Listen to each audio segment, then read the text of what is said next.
the evolution of all thought. We want to talk to you about how a vibration becomes a thought and then becomes almost simultaneously the manifested version of the thought, which is the first manifestation that we want to talk with you about, which is the emotion that comes once you are in the vibrational vicinity of translating the vibration into something that means something to you. Did you get all of that? An emotion means something to you. When you start feeling it, that means you're translating the vibration of it. When you feel anything, whether it feels good or whether it feels not good, you are translating vibrations. And so you are already understanding at a vibrational level. You're already understanding the mix of vibrations that you've got going on. The better it feels, the more you are leaning in the direction of who you really are and what you really want and all that you've become. The worse that it feels, the more you are leaning in the other direction. So stay with us just for a moment. So there is a vibration, and let's say that this vibration is about what Source knows in this moment about you. And just for fun in this conversation, let's pretend that you have no clue about that. You're worthy and you don't know it. You are blessed beyond anything that you even come close to knowing, and you don't know it.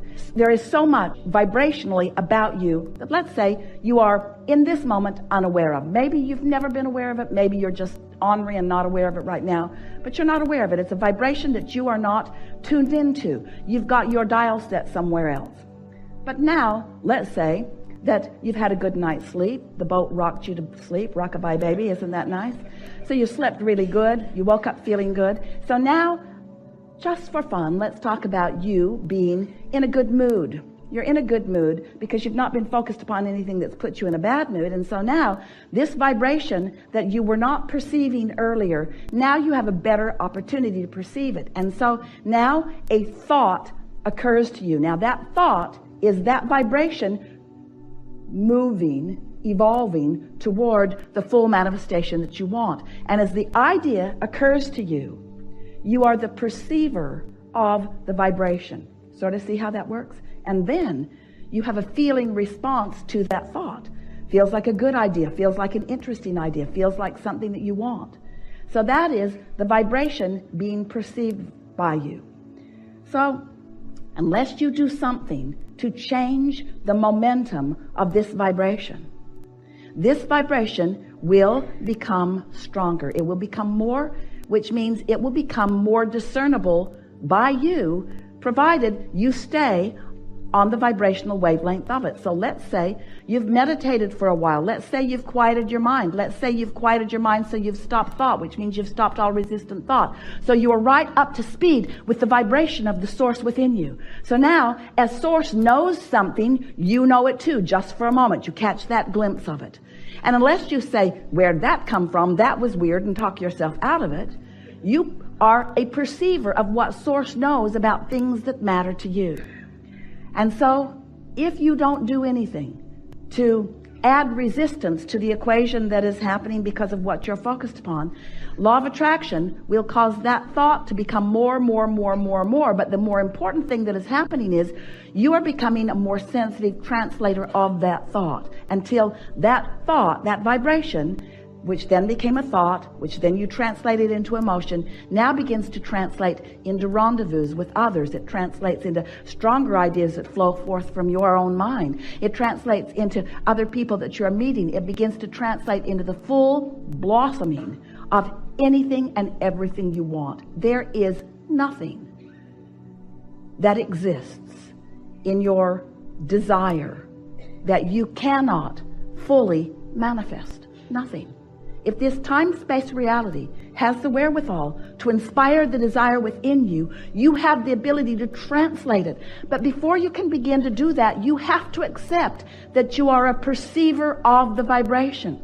And that's where so many of you get tripped up, because you look around and you don't even realize that you've been perceiving, and you look around at this world which is full of stuff and others doing all kinds of things. And so you think it is more tangible than it is, and you think it's more about action than it is. Most of you have missed the point altogether. You don't understand that you are a vibrational being in a vibrational universe. But once you accept that, and you accept that you have little by little, some even before you got into this physical body, created a vibrational reality that exists in fullness, and that it is so close to manifesting in your experience if you would just begin to tune yourself to it. So all that we just said to you just now translates into something that's very simple. You just got to care about how you feel. You got to care enough about how you feel that in the early subtle stages of a thought not feeling so good, or of a thought being clear and you having clarity, and then you beginning to feel it getting a weaker and weaker signal because you are introducing static to the equation. Once you begin to accept that everything in this universe is vibrational and is ordered by this law of attraction, once you understand that and you begin to think and feel deliberately, now you can take a small idea almost as soon as it occurs to you, and you can foster it by focusing on it with the intent of feeling good as you do. And you can watch it blossom right before your eyes into things that most people would call magical. It isn't magical. It is just a conscious, deliberate utilization of the laws of the universe and the guidance system that you were born with in order to hold yourself in a vibrational frequency pattern enough that you can begin to perceive as you are meant to perceive, you see. And the thing about this is, don't worry that you will begin to create things that others can't see, because they will gain enough momentum that everyone will see them. And then you will be standing in that crowd of those who are the receivers of things that you want, with so many standing outside of that crowd who are receiving everything they want, beginning to assign all kinds of bogus reasons to your success. They'll say that you were lucky. No, you weren't. You were focused. They will say that you must have been born under the right star. Well, everyone was. They'll say that you must have been good in a past life. Irrelevant, but true. You all were. They'll say you were a freak of nature, that all good things come to you. But they will be wrong. It's the freak that isn't allowing all good things to come. You are vibrational beings who live in a vibrational universe. And we think that it's time for you to accept your vibrational nature and learn to use the tool, the emotional guidance tool that you were born with, that lets you tune yourself deliberately to the frequency that allows you to perceive the life that you want to live, you see. It's so fun to live on purpose. And while so many people are doing all right, living by default, because there's enough good stuff around to observe, to hope for, and to dream for, most of all, what we desire for you is the freedom that comes only when you gain control of your own vibration. That's the freedom that you want. The freedom to feel as good as you mean to feel, no matter what's going on anywhere around you, you see. So, almost everyone is offering their vibration in response to what they are observing. Almost everyone is living a rather conditional love experience. And we want to say to you that in most cases, you are looking for love in all the wrong places, because where it is in the harmonics between you and you. The relationship that you must foster, the relationship that you were born knowing about, is the relationship between the source and you here in your physical body, between that inner being part of you. Some refer it to you as your soul. We call it your inner being, but it is that source energy. It's that expanded version of you that has been expanding even today with different things that you've been thinking about and experiencing. So as you are seeking relationship with that relationship first, if the relationship between you and who you really are is primary to you, if feeling good matters most to you, then everything else will fall into place. Most humans who you know and most humans who you are living a rather conditional response to life. So if you look at something that feels good, you feel good. If you look at something that you want or like, it feels good. But if you look at something that you don't want or like, it doesn't feel good. You're responding to the condition. And that's the way it should be. We don't ever want you to find yourself deliberately trying to look at something unwanted and make yourself feel good. We said to Esther the other day, as she was trying to make herself feel good about something that she just did not feel good about, Esther, do you want to do a focus wheel on eating something that you don't want to eat? Do you think if you do enough focus wheels that you will suddenly begin to want to devour this thing that you really don't find pleasing? Do you think that's what we're talking about? It isn't what we're talking about. We're not trying to get you to like things you don't like. We want you to use your guidance in order to gravitate toward things that you do like. We just don't want you to need the condition to be exactly the way you want it to be before you can feel good. That conditional love will never work for you because it's backwards. We just explained to you why. There is the vibration, which becomes the thought and the emotion, and then it becomes the condition. But if you need the condition to be there before you can find the vibration, can you see how backwards that is?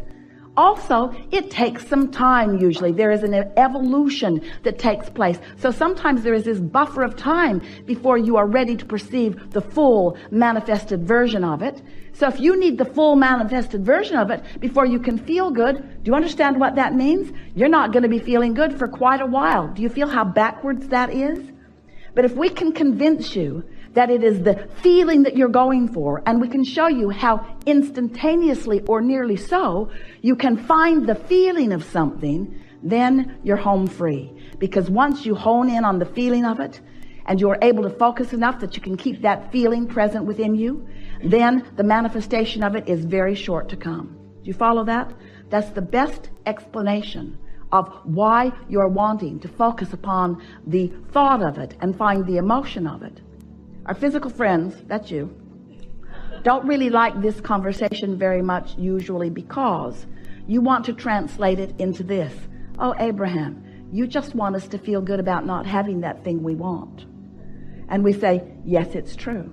We do. We want you to focus upon the essence of it and find the vibrational essence of it and find the pleasure from the vibrational essence of it because we know what's coming next. And also, we think it's nice to feel good now, don't you? And anyway, can you think of anything that you want, whether it's a relationship or a material object, a circumstance or an event, a pile of money? Can you think of anything that you want that is for any other reason other than you think you will feel better or feel good in the having of it? So if you can show yourself how quickly you can focus yourself into feeling good, what's going to happen is you're going to feel good way more often. You're going to find that freedom that only comes from feeling good, because freedom that you're looking for is the freedom from the oppression of the resistance that you are introducing into the equation. Can you imagine how wonderful it is when you are feeling good so much more of the time, catching in the early subtle stages the vibrational discord? And then can you imagine the momentum that ensues as the details of the life that you've been carving out begin to flow into manifested, perceived experience by you? Those who are watching from the outside of this knowledge will say to you, what magic beans have you been swallowing? I just barely heard you begin talking about that, and already it is something that is fully manifested in your experience. And while they may not understand, as you explain to them, you may want to say to them, I stopped worrying about having the thing I didn't have, and I started finding the feeling of why I wanted it. And as I focused upon the feeling of it, it was as if I had it. And then before I turned around, there it was. What is it that you want to talk about with us? There is a lot of trouble in this room.